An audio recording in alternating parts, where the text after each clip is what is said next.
If you've ever looked at a successful person and thought to yourself, why them? Why not me? Then you're not alone. I used to think that myself every day. It was as if there was some exclusive club for the wealthy and the successful, and I never got the invite. I used to be a dreamer, sacrificing my time for a job that I hated and wishing that one day someone would come along and let me through those doors.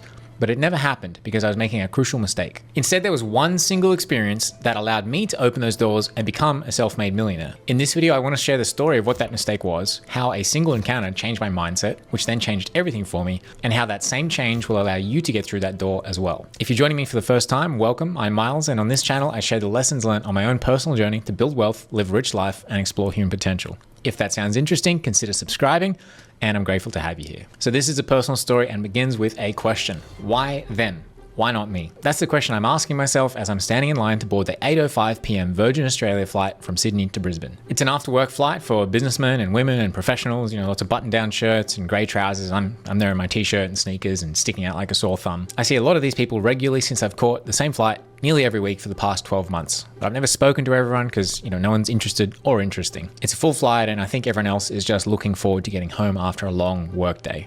But my work week is just about to begin. I'm standing there in line and I kind of sigh a little bit as I think about the routine that awaits me when I get off the plane in Brisbane. First I'll exit the arrivals area, then I'll walk about 100 meters until I find my favorite escalator. It's my favorite, not because it goes somewhere interesting or runs extra fast, but actually because it's got this little enclosed nook underneath it. I love this little nook because it's the only place in the airport, and trust me, I've looked, where you can stay overnight and actually get some kind of a decent night's sleep. And since I have to spend a night here every week because of work, that little space is allowing me to save around about 13% of my paycheck by not booking a hotel and taxis. This is how it goes. Normally there's a few of those, those luggage trolleys sitting around the outside of the nook, so I'm gonna have to move them out of the way one by one. Then I take out the inflatable mattress that I have in my carry-on bag. I'm gonna spend about 5 minutes blowing that up with a little hand pump. I'm gonna take out my set of earplugs and my eye mask. I'm gonna pray for a second that the cleaners are cleaning somewhere else tonight, and I'm gonna kick back and probably have a long and broken night's sleep before my 5 a.m. flight to the mine site that I work at. Let's say this is just one of several sacrifices that I make in the pursuit of a steady, safe paycheck. And that unhappy reminder kicks me back into the present moment, and now I'm waiting in line again for this plane, and I see all the professionals around me, and I think again, why them?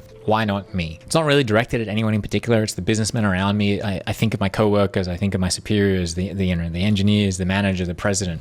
Why them and why not me? But if I'm honest with myself, the answer was kind of staring me in the face. It was pretty obvious. I was average in many ways and below average in some others. I was not very well liked by the team. I was quite antisocial. I was not particularly talented in my job. And it's no surprise that I was lacking motivation. But deep down, I didn't want to be like all of these people ahead of me on the corporate ladder. I just wanted what they had. A bigger paycheck, slightly higher social status. I kind of just wanted to feel like I was winning at something for once. But at that time, it felt completely out of reach. That is, until I met this guy, Owen. So I'm lost in these thoughts of self-pity, and then suddenly something breaks me out of it. Hey, nice to meet you, someone says. I turn my head to identify the speaker. It's a guy sitting next to me. We've already boarded and taken our seats by this time. And this is Owen. He looks about my age, maybe a little bit younger, I don't know. He's also not dressed like a professional, although I do notice that he has a nice watch on his wrist. He asks me, what are you doing going to Brisbane? We make some small talk. And this guy, Owen, he tells me he works in a computer store. I think, okay, nice. I like computers too. I ask him, how'd you get that job? Does it pay well? He tells me he owns the store. I'm like, okay, that seems odd.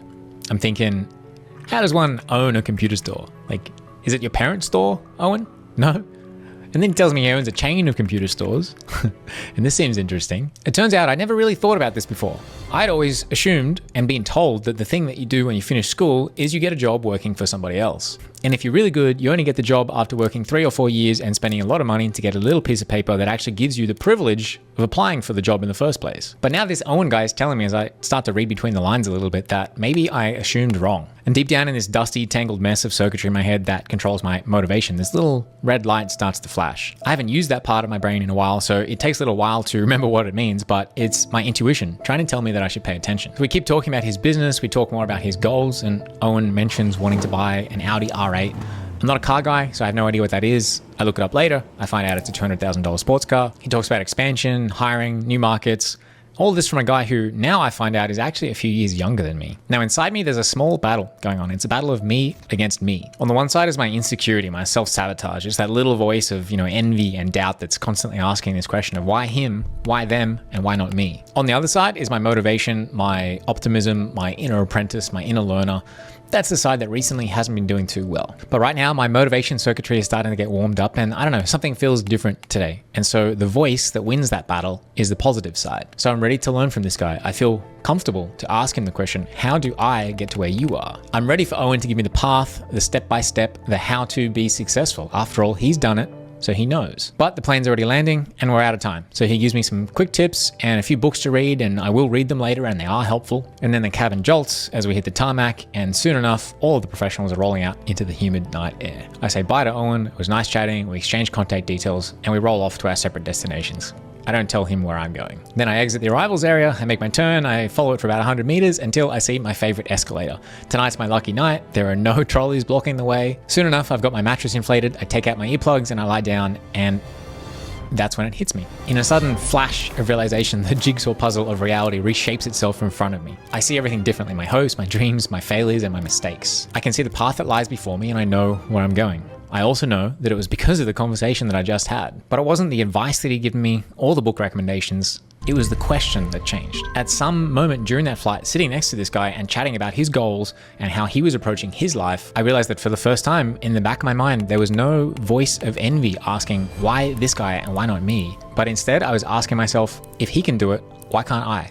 And so for the rest of that night, as I drifted off to sleep on a blow-up mattress in a cold, sterile airport, I was happy because I realized if he can do it, I can too. So that was my crucial mistake, and how a single encounter changed my mindset, which changed everything for me and eventually allowed me to open those doors and become a millionaire.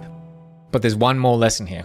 Role models are incredibly powerful. Not only do they motivate, but they give us a vision of what's possible. That if they can, we can too. That those doors are open to everyone who dares. But don't be like me and sit around waiting for a chance encounter to provide the role model. I literally waited for years until that person sat down next to me, tapped me on the shoulder and said hello. And I was lucky. In any other parallel universe, I could still be sitting here to this day waiting for something to change. So your role models probably won't come to you. You have to go and seek them out. Luckily, in today's world, role models are everywhere. They live in books, in forums, in podcasts, here on YouTube.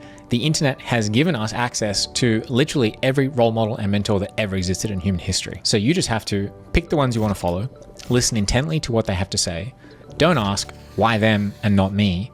But instead ask, if they can, why can't I? Then do the work. And eventually you will become the role model that you always wanted to have. And one day when you're boarding a flight, eating lunch at a cafe, or maybe taking a walk in the park, go ahead and sit down next to someone who looks like maybe they don't have it all figured out yet.